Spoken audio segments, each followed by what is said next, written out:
रावण के आदेश पर एक स्वर्ण हिरण का रूप धारण कर लिया और फिर वो राम की कुटिया के सामने जाकर घास चरने लगा।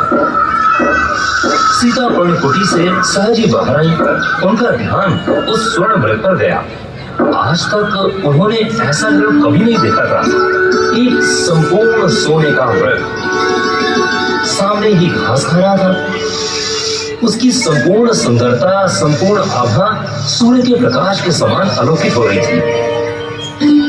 उसके पानीदार नेत्र सीता को देख रहे थे। उस हिरण से आकर्षित होकर सीता ने राम से कहा, कुछ भी करो, लेकिन ये सोने का हिरण मुझे ला कर दे दो ना। अगर मुझे वस्त्र बनाने के लिए इस हिरण की खाल मिल गई तो कितना अच्छा होगा ना। और तब सीता उस स्वर्ण हिरण के लिए हट करने लगी। कुछ भी करिए, पर मुझे ये स्वर्ण मृग ला कर दीजिए। राम ने सीता से कहा, अरे पगली, ऐसा हिरण कहीं होता भी है क्या? मुझे ऐसा लगता है कि ये हिरण के देश में मायावी राक्षस है। लेकिन सीता कुछ सुनना नहीं चाहती थी। वो अपनी जिद पर अड़ी रही। आखिरकार राम को सीता की जिद पूरी करने के लिए जाना ही पड़ा। राम धीरे धीरे उस हिरण के पीछे पीछे गए। हिरण ने भी राम को अपनी तरफ आते हुए देखा और फिर क्या, हिरण ने जब भागना शुरू किया तो वह सीधा घने जंगल की ओर चला गया। हिरण को भागता देख राम भी उसके पीछे भागने लगे। हिरण के पीछे पीछे भागते भागते राम भी घने जंगल में गायब हो गए। इतने में क्या हुआ पता है? जंगल में से आवाज आने लगी, हे सीते, हे लक्ष्मण, दौड़ो दौड़ो, मुझे बचाओ, मुझे बचाओ। ये आवाज जंगल में गूंजने लगी। सीता ने ये आवाज सुनी और वो बहुत घबरा गई। उन्हें लगा कि मेरे श्री राम किसी संकट में हैं। इसीलिए उन्होंने लक्ष्मण से कहा कि तुम तुरंत जंगल में जाओ, श्री राम को कुछ हो गया है। भैया भैया, तुम ऐसे क्यों खड़े हो? जाओ जाओ, जल्दी जाओ और श्री राम की मदद करो। इतना सुनते ही लक्ष्मण शांत रहे और सीता से बोले, माते, आप भैया की चिंता मत करिए। ये आवाज राम की है ही नहीं। ये आवाज जरूर उस मायावी राक्षस की होगी। इस धरती की कोई भी शक्ति श्री राम का कुछ बिगाड़ नहीं सकती। आप उनकी चिंता ना करें और विश्राम करें। मैं उनका छोटा भाई हूँ। अगर वो किसी संकट में होते तो क्या मैं शांत बैठा रहता? लक्ष्मण के ऐसे शब्द सुनते ही सीता क्रोधित हो उठी। सीता ने लक्ष्मण से कहा, जो बड़े भैया के संकट में होने पर उनकी मदद ना कर सके, वो कैसा छोटा भाई है? अरे वो तो बड़ा पापी है। लक्ष्मण को इन शब्दों से आघात पहुंचा। उन्होंने कहा, मैं राम की मदद करने के लिए जाता हूँ।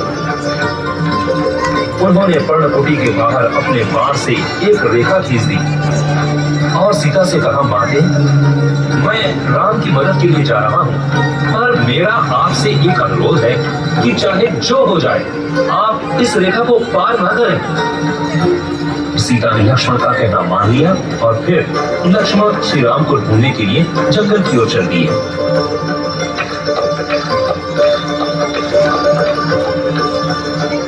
लक्ष्मण जंगल में इधर उधर दौड़ रहे थे कि इतने में ही उन्होंने सामने से आते हुए राम को देखा। लक्ष्मण ने भैया से पूछा, भैया, क्या वो स्वर्ण मृग मिल गया? राम ने कहा, अरे कैसा स्वर्ण मृग? वो तो एक मायावी राक्षस था, मैंने उसे मार डाला।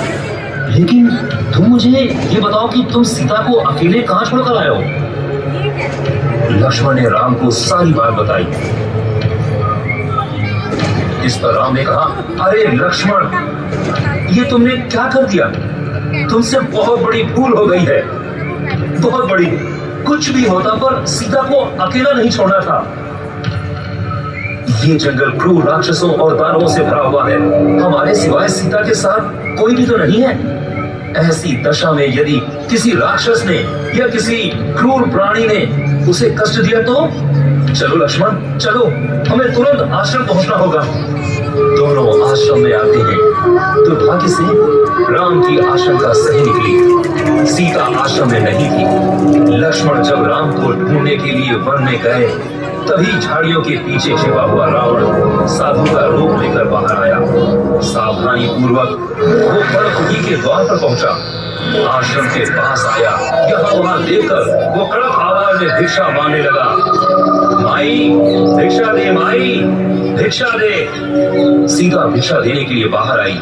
इतने में ही उसे लक्ष्मण की बात याद आ गई, माते कुछ भी हो जाए पर आप इस रेखा को पार ना करें। वो तुरंत पीछे हट गई और दूर से ही भिक्षा देने लगी। ये देखते ही रावण क्रोधित हो उठा और सीता से बोला, भिक्षा देने का ये कौन सा तरीका है माई?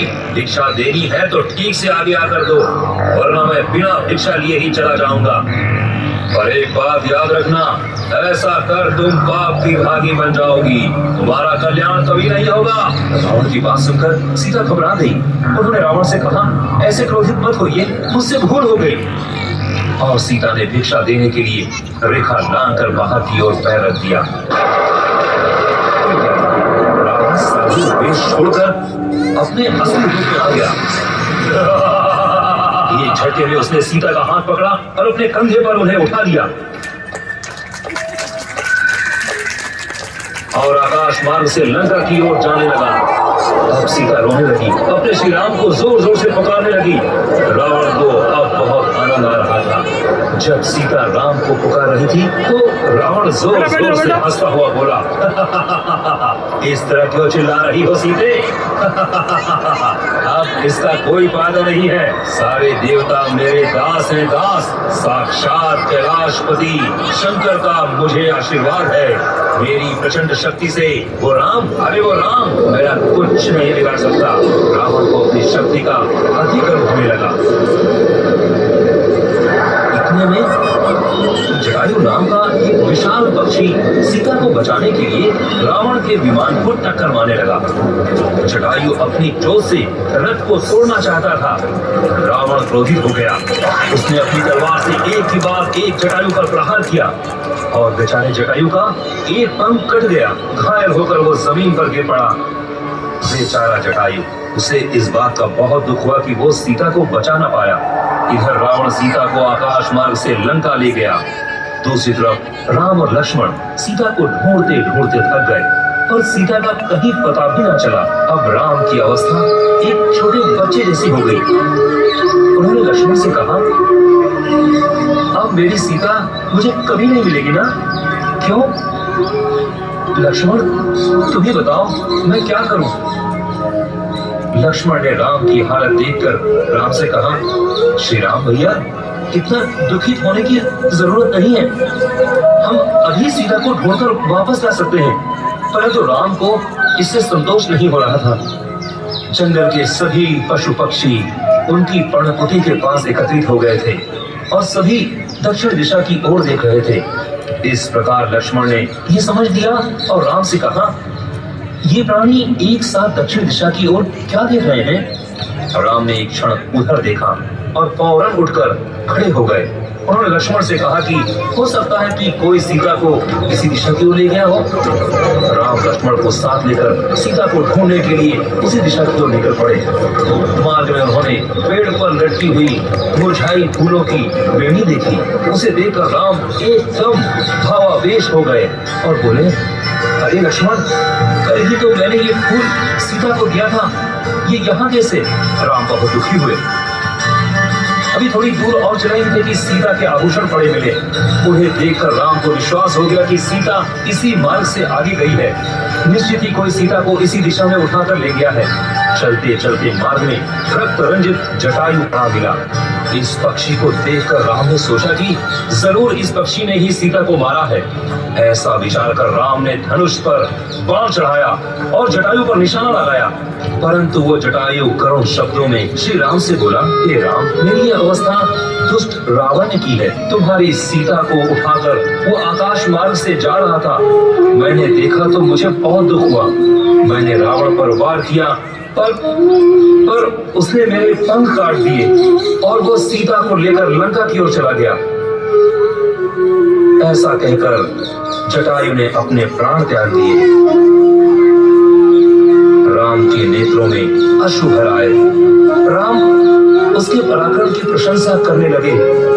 फिर उन्होंने जंगल की लकड़ी पत्र इकट्ठा कर जटायु को अग्नि दी और फिर सीता की खोज करने के लिए आगे चल दिए।